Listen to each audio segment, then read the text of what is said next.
మనము రేఖీయ యాంత్రికత లేని దాంట్లో రేఖీయ పరికరాలను చూసాము. రేఖీయ పరికరాలలో ఇప్పుడు మనము చార్టుల గురించి చూద్దాం. చార్టుల గురించి చూద్దాము. ఈరోజు మనము చార్ట్ అంటే ఏంటి అసలు? చార్ట్ అంటే తక్కువ సమయంలో ఎక్కువ విషయాన్ని అర్థవంతంగా బోధించడానికి ఉపయోగించే దళసరి కాగితాన్ని చార్ట్ అంటారు. అంటే ఏంటంటే తక్కువ సమయంలో ఎక్కువ విషయాన్ని అర్థవంతంగా బోధించడానికి ఉపయోగించే దళసరి కాగితం నే చార్ట్ అంటారు. అంటే చూడండి, మనం నిన్న గ్రాఫ్ల గురించి చూసాం. గ్రాఫ్ అంటే ఏంటి? తక్కువ సమయంలో ఎక్కువ విషయాన్ని బోధించడానికి ఉపయోగించేది గ్రాఫ్ అయితే, తక్కువ సమయంలో ఎక్కువ విషయాన్ని అర్థవంతంగా బోధించడానికి ఉపయోగపడేది చార్ట్. మరి ఈ చార్టులు అనేవి కనుక చూసినట్లయితే వివిధ రంగులలో ఉంటాయి. చార్టులు అనేవి వివిధ రంగులలో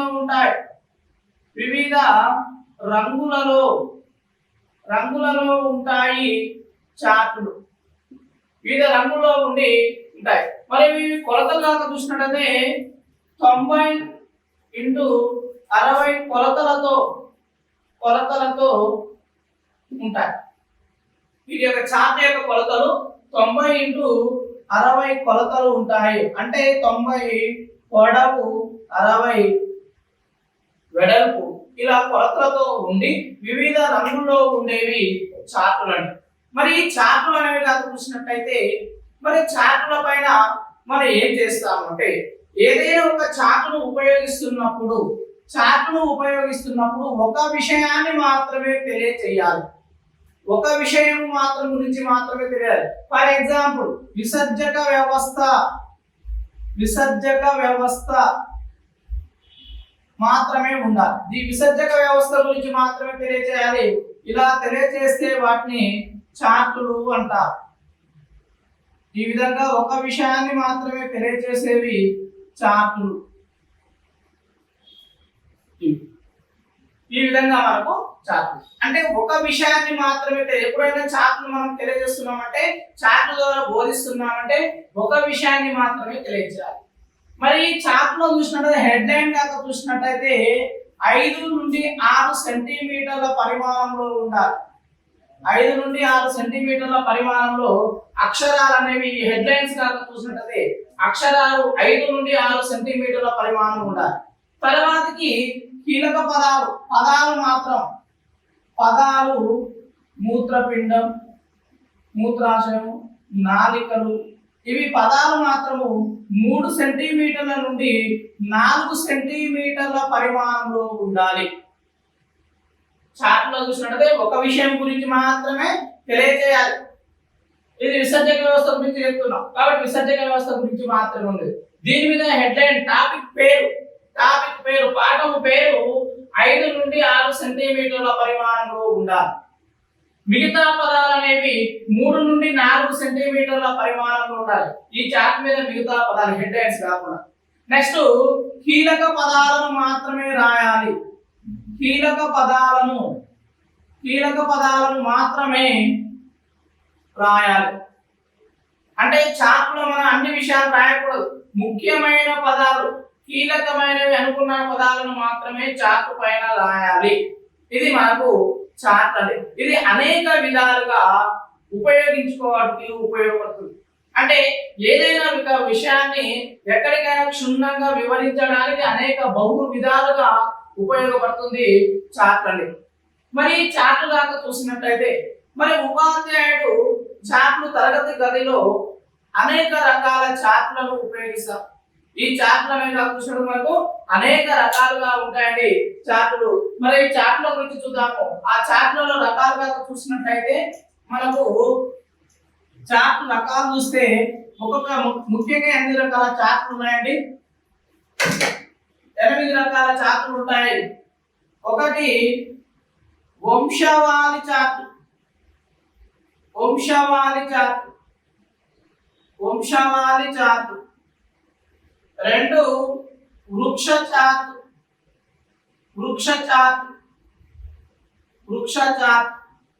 వంశవాళి చార్ట్, వృక్ష చార్ట్. నెక్స్ట్ కాలక్రమేణ చార్ట్.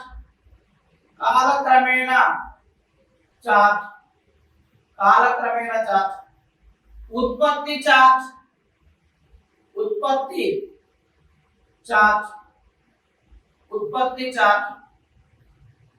నెక్స్ట్ చార్ట్ ఏంటంటే టేబుల్ చార్ట్.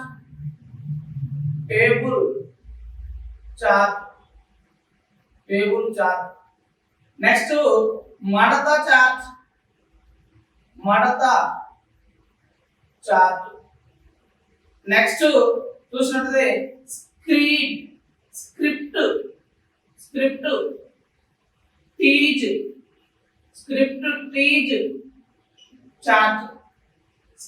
Tease chart. వంశవాళి చార్ట్, వృక్ష చార్ట్, కాలక్రమేణ చార్ట్, ఉత్పత్తి చార్ట్, టేబుల్ చార్ట్, మడత చార్ట్, స్క్రిప్ట్, టీజ్ చార్ట్. ఈ విధంగా మనకు చార్టులు కలవు. నెక్స్ట్ ఇంకా ఏంటి, ఫ్లో చార్ట్ అని కూడా ఉంటుంది. Flow chart. ఇవన్నీ కూడా చార్టులు. మనకు చార్టులు ముఖ్యంగా ఇవి సాంఘిక శాస్త్రం కానీ జీవీఎస్ కానీ బోధించడానికి ఎక్కువగా ఉపయోగపడతాయి. ఈ చార్టులు చూసినట్లయితే ముఖ్యంగా ఏంటివి 8: వంశవాళి చార్టు, వృక్ష చార్టు, కాలక్రమేణ చార్టు, ఉత్పత్తి చార్టు, టేబుల్ చార్టు, మడత చార్టు, స్క్రిప్ట్ టీజ్ చార్టు, ఫ్లో చార్ట్. ఇవి మనం ఇప్పుడు ఒక్కొక్క చార్ట్ గురించి చూద్దాము. ఫస్ట్ వంశవాళి చార్ట్. వంశవాళి చార్ట్. వంశవాళి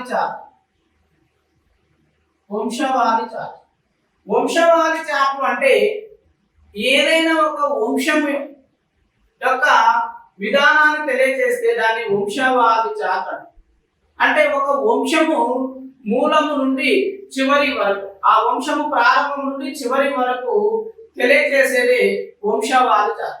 ఆ వృక్షం ఎలా జరిగింది అనేది తెలియజేస్తుంది. అంటే వంశం గురించి, ఏదైనా ఒక వంశం గురించి తెలియజేస్తుంది. అంటే ఒక వంశం యొక్క పుట్టుక లేదా పరిపాలన తెలియజేస్తుంది.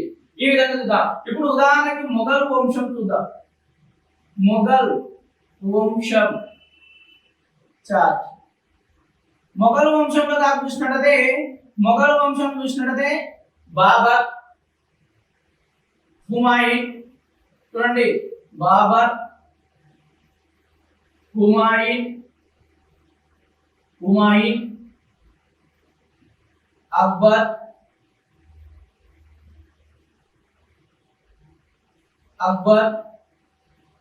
జహాంగీర్,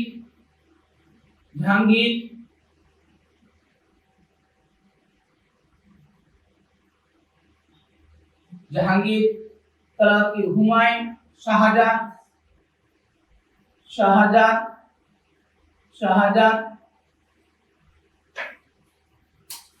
వంశవాళి చార్ట్ గా చూస్తే మనము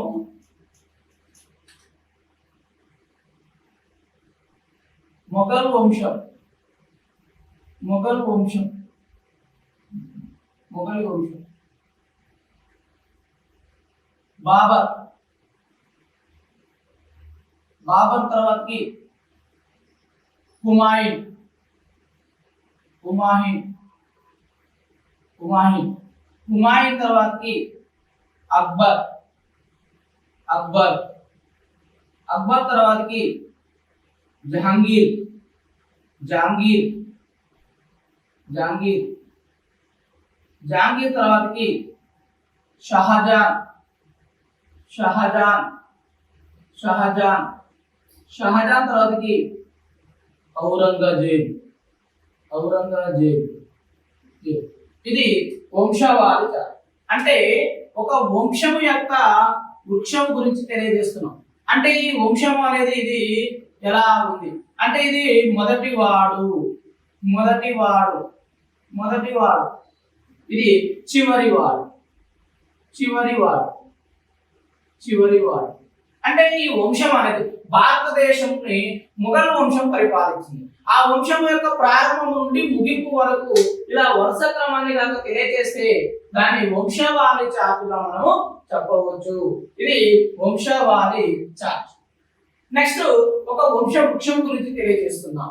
నెక్స్ట్ రెండవది కనుక చూసినట్లయితే మనకు రెండవ వంశం వృక్ష చార్ట్. వృక్ష చార్ట్ వృక్ష చార్ట్ రెండవది కనుక చూసినట్లయితే వృక్ష చార్ట్ వృక్ష చార్ట్.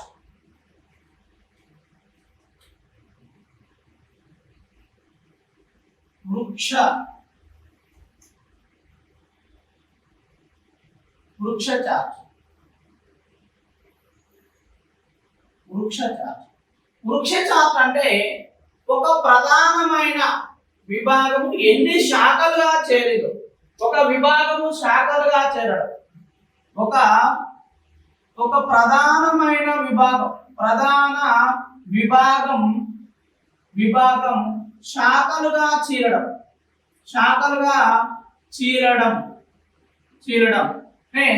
వృక్ష చార్ట్. ఫర్ ఎగ్జాంపుల్ ఇప్పుడు చూసినట్టయితే అంటే ఇది ఒక చెట్టు లాగా ఉంటుంది, వృక్షం లాగా ఉంటుంది కాబట్టి వృక్షం వలె ఉంటుంది కాబట్టి దీనికి వృక్ష చార్ట్ అని పేరు వచ్చింది. ఫర్ ఎగ్జాంపుల్ గా చూసినట్లయితే మనకు మొక్కలు చూద్దాం. మొక్కలు అనేవి ఒక ప్రధాన విభాగం. ఈ మొక్కలు అంటే ఏం చేసినాయి, రెండుగా ఉన్నాయి. ఒకటి పుష్పించని మొక్కలు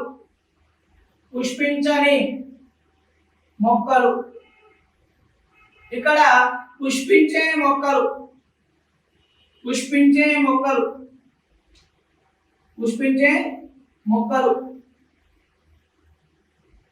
మరి ఇక్కడ పుష్పించని మొక్కలు చూసినట్టుగా మనకు 4 రకాలు: థాలోఫైటా, బ్రయోఫైటా,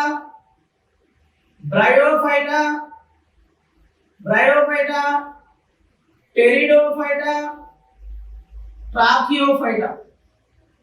ట్రాకియోఫైటా. ఈ పుష్పించని మొక్కలుగా చూసినట్టుదే పుష్పించే మొక్కలు వివృత బీజాలు,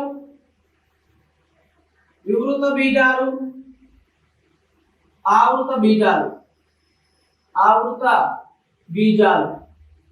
వివృత బీజాలు చూసినట్టు ఇక్కడ ఆవృత బీజాలు చూసినట్టే ఏకదళ బీజాలు, ద్విదళ బీజాలు. ఈ విధంగా మనము తెలియచేస్తే దీన్ని వృక్ష చార్ట్ అంటాం. ఇది అంతా వృక్ష చార్ట్ గా మనము చూడవచ్చు. ఇది వృక్ష. ఇక్కడ ప్రధాన విభాగం ఏంది, మొక్కలు. ఇలా ఒక విషయం చెప్తాం, మొక్కలు అనేవి ప్రధాన విభాగం. ఇవన్నీ ఏంటివి, శాఖలు. ఇలా ఒక ప్రధాన విభాగం అనేది అనేక శాఖలుగా విడిపోతే దాన్ని వృక్ష చార్ట్ అంటాం. దీన్ని తిప్పి చూసినట్లయితే, తిరగలుగా చూసినట్లయితే దీని ఒక వృక్షంలో కొమ్మలు ఎలా ఉంటాయి, ఒక వృక్షానికి మొదట కాండం ఉంటుంది, ఆ కాండం నుండి ఇలా కొమ్మలు ఎలా పోతున్నాయో అలా తెలియ ఉంటుంది. కాబట్టి దాన్ని వృక్ష చార్టుగా మనం పేర్కొనడం జరుగుతుంది. ఇది అందుకే దీనికి వృక్ష చార్ట్ అని పేరు వచ్చిందండి. నెక్స్ట్ చార్ట్ కాక చూసినట్లయితే మనకి ఇక నెక్స్ట్ చార్ట్ కాలక్రమేణ చార్ట్. కాలక్రమేణ చార్ట్, కాలక్రమేణ చార్ట్. నెక్స్ట్ మూడవది కాలక్రమేణ చార్ట్. కాలక్రమేణ చార్ట్, కాలక్రమేణ చార్ట్. కాలక్రమేణ చార్ట్ అంటే చూడండి, ఒక విషయం కానీ ఒక సంఘటన కానీ జరిగిన కాలక్రమ విధానాన్ని తెలియజేస్తుంది.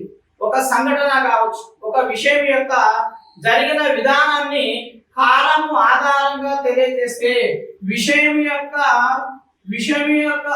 సమాచారాన్ని కాలము ఆధారంగా తెలియజేయడం, కాలం ఆధారంగా తెలియచేయడం, కాలం ఆధారంగా. ఫర్ ఎగ్జాంపుల్ గా చూసినట్లయితే ఇప్పుడు మనకు భారతదేశ స్వతంత్ర ఉద్యమ కాలపుత, భారతదేశ స్వతంత్ర కాలం,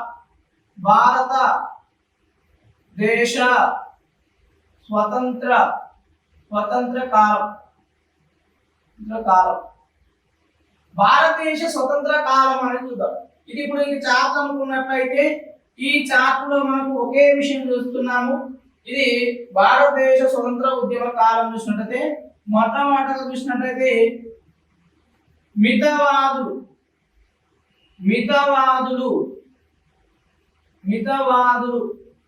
ఎప్పుడు 1985 నుండి 1995 వరకు మితవాదులు అంటే భారతదేశ ఉద్యమం జరగడానికి మొదటగా మితవాదులు ఉన్నారు. ఇది ఒక కాలం. తర్వాతకి రెండవది అతివాదుల కాలం. ఇక్కడ అతివాదుల కాలాన్ని 1905 నుండి 1919 వరకు ఉన్న కాలం అతివాదుల కాలం.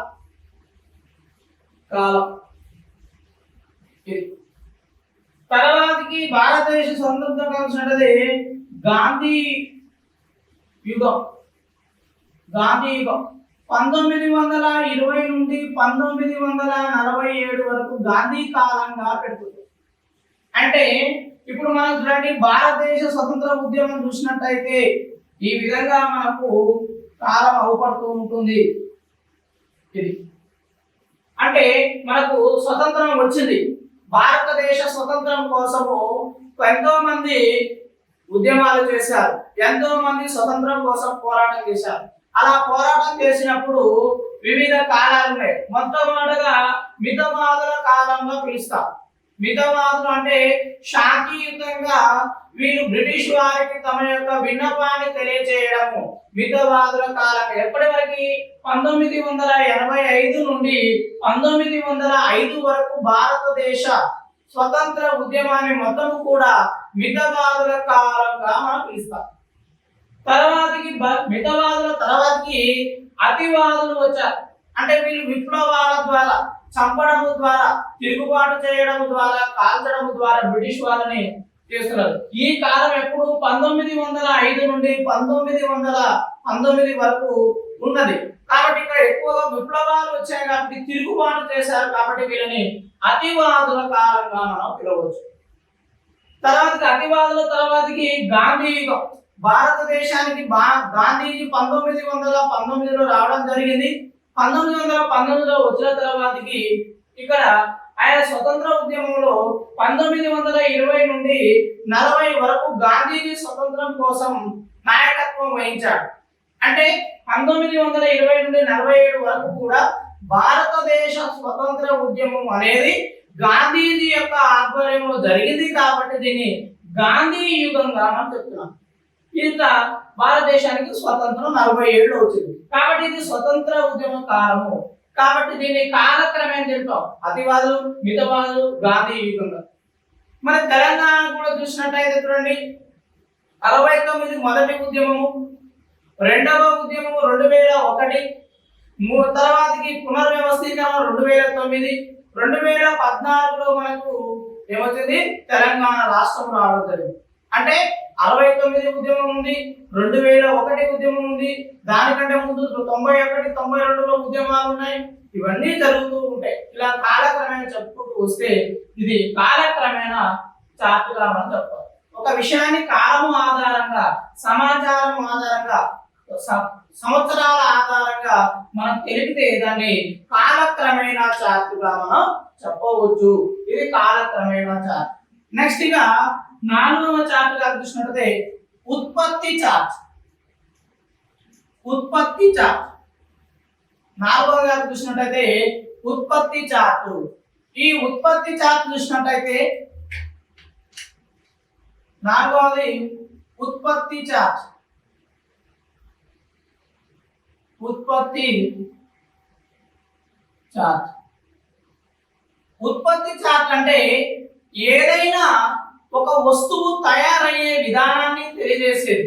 అంటే ఒక వస్తువు తయారు ఎలా అవుతుంది అని తెలియజేసేది ఉత్పత్తి చార్ట్ అన్నమాట. ఈ ఉత్పత్తి చార్ట్ గా చూసినట్టు మనం చూద్దాము. ఇప్పుడు ఈ ఉత్పత్తి చార్ట్ లో ఉన్ని తయారీ, ఉన్ని బట్టలు తయారీ, ఉన్ని బట్టల తయారీ, ఉన్ని బట్టల తయారీ. ఇప్పుడు ఈ చార్ట్ గురించి చూద్దాం. ఇప్పుడు దీన్ని మొత్తం ఈ చార్ట్ తెలియజేస్తుంది. ఇప్పుడు ఫస్ట్ చూసినట్లయితే మనకు ఒకటి shearing, shearing, scouring, scouring, sorting, sorting, starting,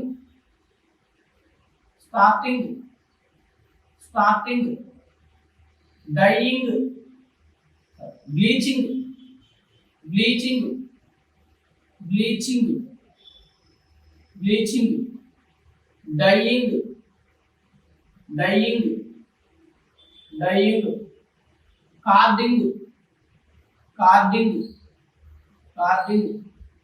next carding తర్వాత నెట్టింగ్, జెన్నింగ్, జెన్నింగ్, జెన్నింగ్, నెట్టింగ్, నెట్టింగ్, నెట్టింగ్, వస్త్రం, ఉన్ని వస్త్రం, ఉన్ని వస్త్రం, ఉన్ని వస్త్రం.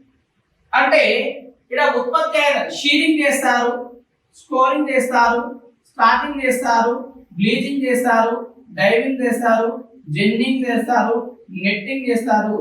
నెట్టింగ్, జెన్నింగ్ అన్న దీనికి స్పిన్నింగ్ అంటారు. నెక్స్ట్ ఉన్ని వస్తారు. షీరింగ్ అంటే చూడండి, ఉన్నిని కత్తిరించడం, ఉన్నిని కత్తిరించడం, ఉన్నిని కత్తిరించడం, ఇది షీరింగ్. స్కోరింగ్ అంటే చూడండి, ఉన్నిని కడగడం, ఉన్నిని శుభ్రం చేయడం, శుభ్రం చేయడం, చేయడం.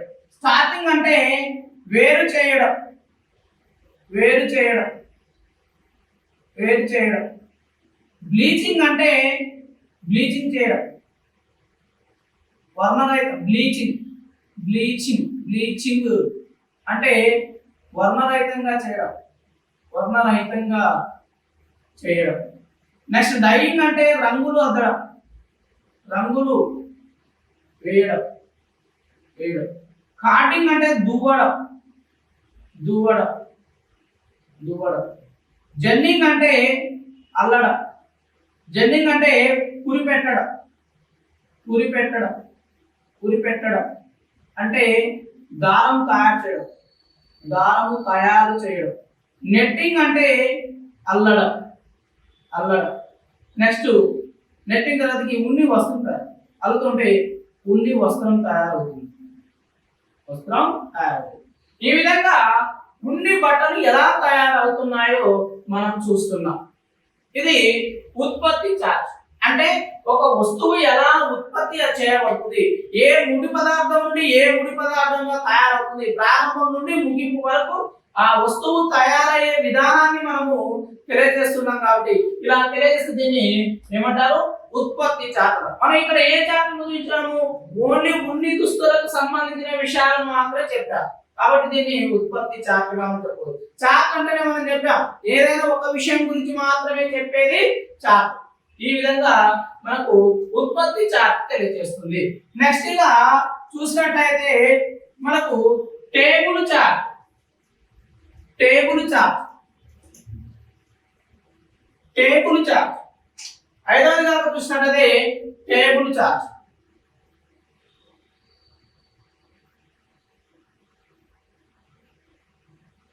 టేబుల్ చార్ట్,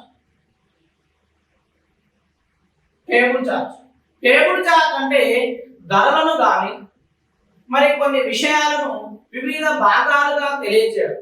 అంటే ధరల పట్టిక, ధరల పట్టిక, ధరల పట్టిక. నెక్స్ట్ ఇంకా చూసినట్టయితే మనకు ఆవర్తన మూలకాల పట్టిక, ఆవర్తన మూలకాల పట్టిక, మూలకాల పట్టిక. నెక్స్ట్ చూసినట్టయితే పాఠశాల టైం టేబుల్, పాఠశాల టైం టేబుల్, టైం టేబుల్, ఇవన్నీ.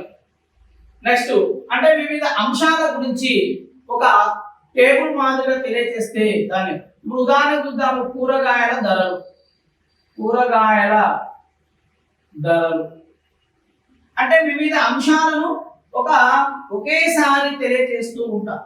ఇప్పుడు చూసినట్లయితే కూరగాయలు రేటు, ధరల పట్టిక,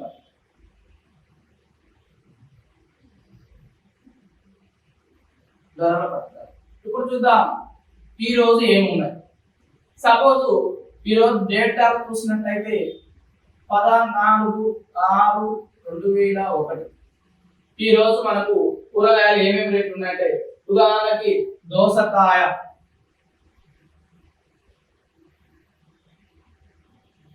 దోసకాయ కేజీ 50 రూపాయలు, బీరకాయ కేజీ 60 రూపాయలు. నెక్స్ట్ ఆలుగడ్డ,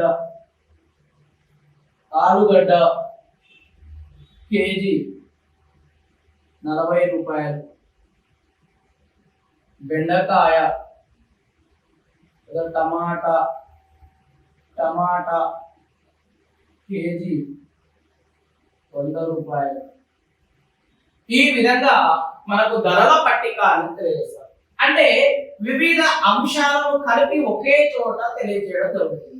అన్ని విషయాలైనా కానీ ఒకే విధంగా ఒకే చోట తెలియజేస్తే దీన్ని టేబుల్ చార్ట్ అంటాం. అంటే ఏ అంశాన్ని ఏది సూచిస్తుంది, ఒక్కొక్క అంశానికి సంబంధించిన దానికి ఎదురుగా చూపిస్తూ ఉంటాము. ఇవి మనకు టేబుల్ చార్ట్ గా మనం చూడవచ్చు. ఇవి టేబుల్ చార్ట్. నెక్స్ట్ గా చూసినట్లయితే మడత చార్ట్ అంట. మడత చార్ట్, మడత చార్ట్, మడత చార్ట్.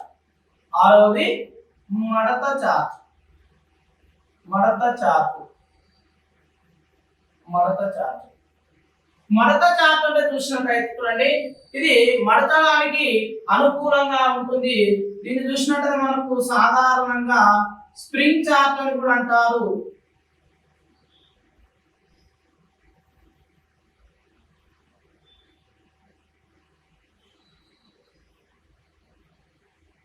మడత చార్ట్ అన్న, స్ప్రింగ్ చార్ట్ అన్న ఒకటి అంటారండి.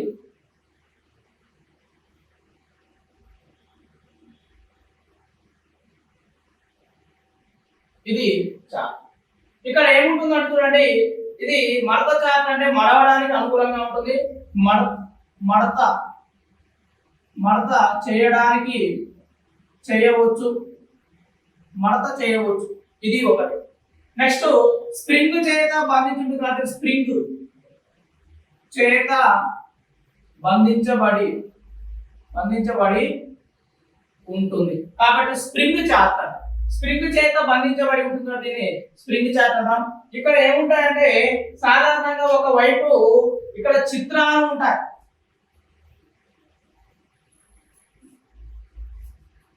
ఒకవైపు చిత్రాలు ఉంటాయి, దానికి ఎదురుగా సమాచారం ఉంటుంది, దీనికి ఎదురుగా సమాచారం ఉంటుంది. గులాబీ, పత్రాలు, మొక్కలు, ఇలా. ఇక్కడ ఏముంటుందంటే స్ప్రింగ్ చేత చుట్టబడి ఉంటుంది కాబట్టి దీన్ని స్ప్రింగ్ చార్ట్ అంట. దీన్ని మడత పెట్టడానికి అనుకూలంగా ఉంటుంది అంటే దీన్ని మడత చార్ట్ అంట. తర్వాత ఇక్కడ ఏముంటుందంటే బొమ్మలు ఉంటాయి, ఒక ఎదురుగా ఒక వైపు ఏమో చిత్రాలు ఉంటాయి, ఆ చిత్రాలకు సంబంధించిన సమాచారం మరొక వైపు ఉంటాయి, ఇలా ఎదురెదురుగా ఉంటాయి. దీన్ని మనం మడత చార్ట్ గా చెప్పవచ్చు. ఫర్ ఎగ్జాంపుల్ గా చూసినట్లయితే బైపీసీ వారు బీజెడ్సీ గ్రూప్ వారు బైపీసీ గ్రూప్ రికార్డ్స్ ఇవన్నీ కూడా మనకు మడత చార్ట్. నెక్స్ట్ ఇవి నెక్స్ట్ ఇక మూడోది స్క్రిప్ట్. ఏడోది చూసినట్లయితే స్క్రిప్ట్ టీజ్ చార్ట్. ఏడవది స్క్రిప్ట్ టీజ్ చార్ట్. ఇక్కడ చూడండి, స్క్రిప్ట్ టీజ్ చార్ట్ అంటే దీన్ని సాధారణంగా మనము డే క్యాలెండర్ గా ఉంటాయి, మన ఇళ్ళలో డే క్యాలెండర్ ఉంటుంది, ఇలా ఉంటుంది. ఇది క్యాలెండర్.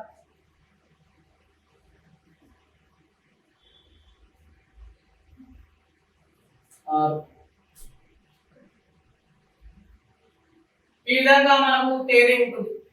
ఇది మనకు దీని స్క్రిప్ట్ టీ కదా. స్క్రిప్ట్ అంటే ఏంటంటే ముయ్యబడిన అర్థం. స్క్రిప్ట్ టీజ్ అంటే ముయ్యబడిన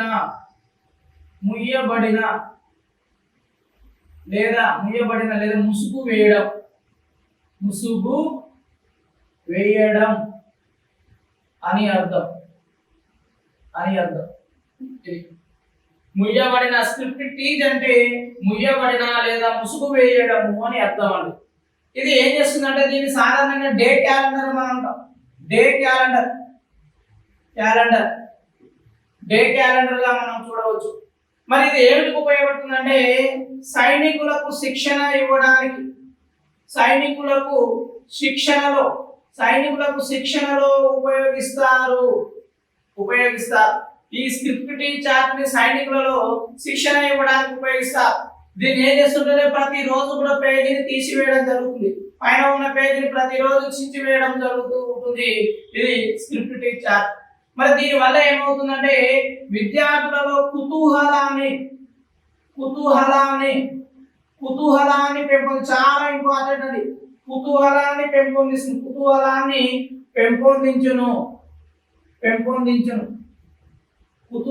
పెంపొందిస్తుంది ఈ స్క్రిప్ట్ టీ చార్ట్. ఇది చాలా ఇంపార్టెంట్. కుతూహలాన్ని పెంపొందించేది స్క్రిప్ట్ టీ చార్ట్ అండి. ఇది మనకు సాధారణంగా. నెక్స్ట్ చార్ట్ చూసినట్లయితే ఫ్లో చార్ట్.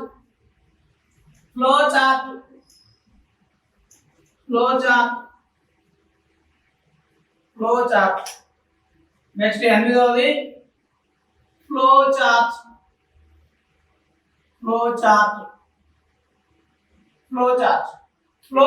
అంటే ఏదైనా ఒక అంశం పై నుండి కిందికి ఏ విధంగా విభజించబడుతుంది అని తెలియజేస్తుంది. అంటే పై నుండి క్రిందికి పంపిణీ చేయు విధానము, పై నుండి క్రిందికి పంపిణీ చేయు విధానం. ఇది ఫ్లో చార్ట్. ఫర్ ఎగ్జాంపుల్ భారతదేశంలోని అధికార విభజన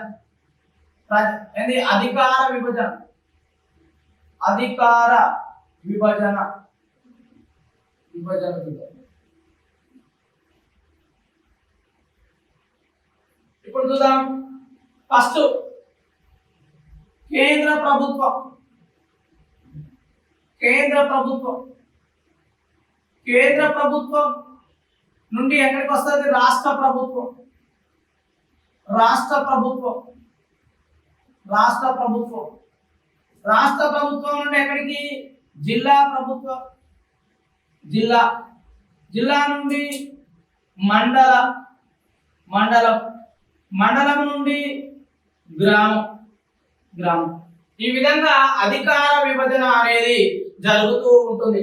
అంటే పై నుండి కిందికి అధికార విభజన పంపిణీ చేయబడుతూ ఉంటుంది. కాబట్టి దీన్ని ఫ్లో చార్ట్, ఒక ఫ్లో విధంగా చేస్తూ ఉంటారు. దీన్ని ఫ్లో చార్ట్ అంట.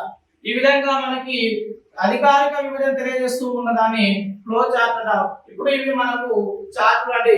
చూడండి, వృక్ష చార్ట్ అంటే ఒక వంశం యొక్క ఒక వంశం ప్రారంభం నుండి ముగింపు వరకు అందులో ఉన్న వాళ్ళని తెలియజేసేది వంశవాళ చార్టు. వృక్ష చార్ట్ అంటే చూడండి, ఒక ప్రధాన విభాగం ఎన్ని శాఖలుగా విడిపోయిందో తెలియజేసినది వృక్ష చార్ట్ అన్నాము. కాలక్రమణ చార్ట్ అంటే కాలములను వరుస క్రమంలో రాసినట్లయితే ఒక సంవత్సర కాలాలను వరుస క్రమంలో తెలియజేసేదాన్ని కాలక్రమణ చార్ట్ అన్నాము. ఉత్పత్తి చార్ట్ అంటే ఒక వస్తువు ఉత్పత్తి అయ్యే విధానాన్ని తెలియజేసేది ఉత్పత్తి చార్ట్ గా మనం చూసాం. టేబుల్ చార్ట్ అంటే వివిధ అంశాలను కలిపి టేబుల్ గా తెలియజేసే టేబుల్ చార్ట్ అన్నాం. మడత చార్ట్ అంటే ముయ్యబడి ఉన్న చార్టు, స్ప్రింగ్ చేత చుట్టబడి ఉన్న చార్టును మడత చార్ట్ అన్నాం.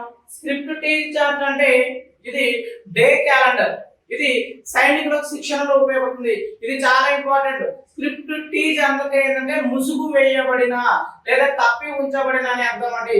మరి దీన్ని విద్యార్థులలో కుతూహలాన్ని పెంపొందించడానికి ఉపయోగపడుతుంది స్క్రిప్ట్ టీచర్. మనకి ఇంకోటి ఉంది, నిన్న గ్రాఫ్లలో చూసాం, విద్యార్థులలో ఆసక్తిని పెంపొందించడానికి ఉపయోగపడేది పిక్టోరియల్ చార్ట్స్.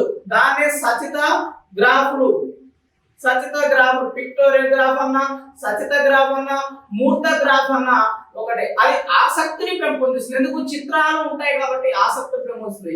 ఇక్కడ మాత్రము స్క్రిప్ట్ టీవీ చార్ట్, ఇది చార్ట్ అండి, కుతూహలాన్ని పెంపొందించడానికి ఉపయోగపడుతుంది. ఫ్లో చార్ట్ అధికారిక విభజన పై నుండి కిందికి ఏ విధంగా పంపిణీ చేయబడుతుందో తెలియజేసేదే ఫ్లో చార్ట్ గా మనం చూడవచ్చు. ఇవి చార్టులు. నెక్స్ట్ క్లాస్ మనము పటాల గురించి చూద్దాము. పటాలు, పటాలు సాంఘిక శాస్త్రంలో అత్యంత ఉపయోగకరమైన బోధన వనరులు. ఈ పటాలు సాంఘిక శాస్త్రం బోధించడానికి అత్యధికంగా ఉపయోగపడే వనరులు ఏంటంటే మనం పటాలను చూస్తాం. మరి ఈ పటాలను కాక చూసినట్లయితే పటాలను ఆంగ్లంలో మ్యాప్ అంటాం. మ్యాప్, మ్యాప్ అనేది English word, English word, English word. ఈ మ్యాప్ అనే ఆంగ్ల పదం, ఇది ఆంగ్లం, ఆంగ్లం. ఈ ఆంగ్ల పదము, మ్యాప్ అనే ఆంగ్ల పదము మాపా, మాపా, మాపా అనే లాటిన్ వర్డ్ నుండి వచ్చింది. మాపా అనే లాటిన్ పదం, లాటిన్ పదం నుండి వచ్చింది, లాటిన్ పదం నుండి వచ్చింది. మ్యాప్ అనేది ఆంగ్ల పదము. ఈ మ్యాప్ అనే ఆంగ్ల పదము మాపా అనే లాటిన్ పదం నుండి వచ్చింది. మరి మాపా అనేది అంటే, మాపా అంటే, మాపా అనగా ఉపరితలం, ఉపరితలం, ఉపరితలం లేదా సమతలంగా, సమతలంగా ఉన్న ప్రాంతం. ఉపరితలం లేదా సమతలంగా ఉన్న ప్రాంతము అని అర్థం. అంటే బల్లపరుపుగా సమతలంగా ఉపరితలంతో ఉన్నాయి. ఉపరితలం మొత్తం కూడా సమతలంగా ఉంటే దాన్ని మనము మాపా అంటాం. ఈ మాపా అనేది ఒక చూసినట్లయితే భౌగోళిక శాస్త్రంలో ఉపరితలాల గురించి చెప్తుంది. మరి ఈ మ్యాప్లు అనేవి కాక చూసినట్లయితే, ఈ మ్యాప్లు అనేవి, మ్యాప్లలో ముఖ్యంగా 3 రకాల నైపుణ్యాలు ఉంటాయండి. మ్యాప్లో 3 రకాల నైపుణ్యాలు ఉంటాయి. 3 రకాల నైపుణ్యాలు ఉంటాయి. మ్యాప్లో నైపుణ్యాలు ఉంటాయి. ఒకటి మ్యాప్ రీడింగ్, పటము చదవడం, పటము చదవడం, పటం చదవడం, చదవడం అంటే మ్యాప్ రీడింగ్. రీడింగ్ రీడింగ్ అంట. రెండవది పటము గుర్తించడం గుర్తించడం పటము గుర్తించడం. మ్యాప్ పాయింటింగ్ మ్యాప్ పాయింటింగ్ పటము గుర్తించడం. మూడవది పటం పటం గీయడం పటం గీయడం పటం గీయడం. Map drawing map drawing map drawing. ఇక ఇక్కడ పటంలో మూడు నైపుణ్యాలు ఉంటాయి, మూడు రకాల నైపుణ్యాలు. ఒకటి పటము చదవడం, పటము గుర్తించడం, పటము గీయడం. పటము చదవడం, పటము గుర్తించడం, పటము గీయడము అని ఉంటాయి. ఇక్కడ మూడు అంశాలు ఉంటాయి. ఇప్పుడు మనం చూద్దాము పటము చదవడము. ఫస్ట్ది పటం చదవడం. పటం చదవడం పటము చదవడం అంటే పటంలో ఉన్న వివిధ అంశాల గురించి చదవడాన్ని మనము పటము చదవడము అంటాం. పటంలో ఏమైనా అంశాలు ఉన్నట్లయితే, ఇది భారతదేశ పటం అనుకున్నట్లయితే, భారతదేశ పటము అనుకున్నట్లయితే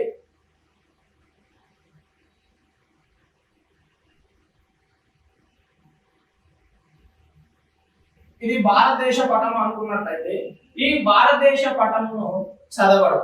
పటము చదవడంలో ముఖ్యంగా 6 నైపుణ్యాలు ఉంటాయి. చదవడంలో 6 నైపుణ్యాలు ఉంటాయి. చదవడంలో 6 నైపుణ్యాలు 6 నైపుణ్యాలు ఉంటాయి.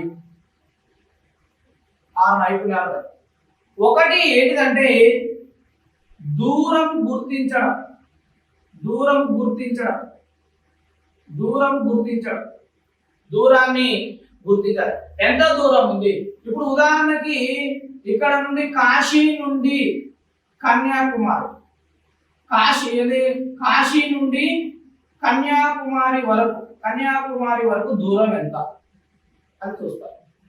నెక్స్ట్ రెండవది దిశను తెలియచేయడం. దిశను తెలియచేయడం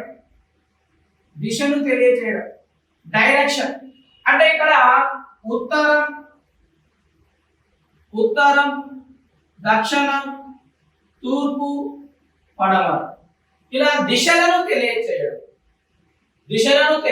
జరుగుతుంది. నెక్స్ట్ ప్రదేశాలను గుర్తించడం.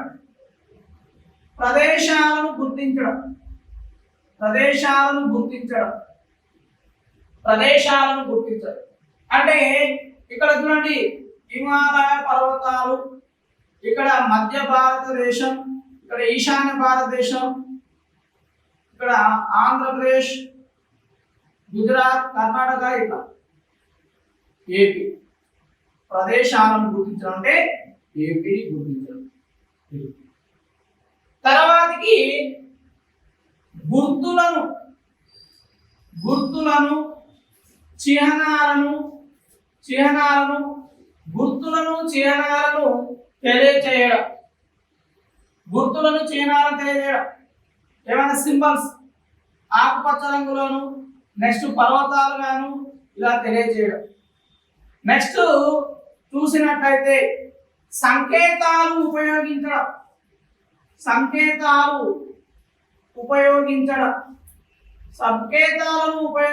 జరుగుతుంది.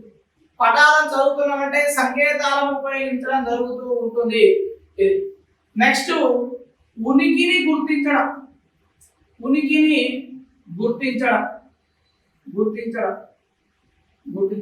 ఈ 6 నైపుణ్యాలు మనకు పటము చదవడంలో ఉంటాయి.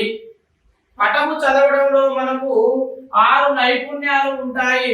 ఒకటి దూరం గుర్తించడము, దిశను తెలియచేయడము, ప్రదేశాలను గుర్తించడము, గుర్తులు చిహ్నాలను చూపించడము, తర్వాతకి సంకేతాలు ఉపయోగించడము, ఉనికిని అంటే లొకేషన్స్ మనము చదవడం. ఈ అన్ని అంశాలు అనేవి ఇక్కడ పటము చదవడంలో ఈ నైపుణ్యాలు అనేవి ఉపయోగపడతాయి. ఇవి మనకు సాధారణంగా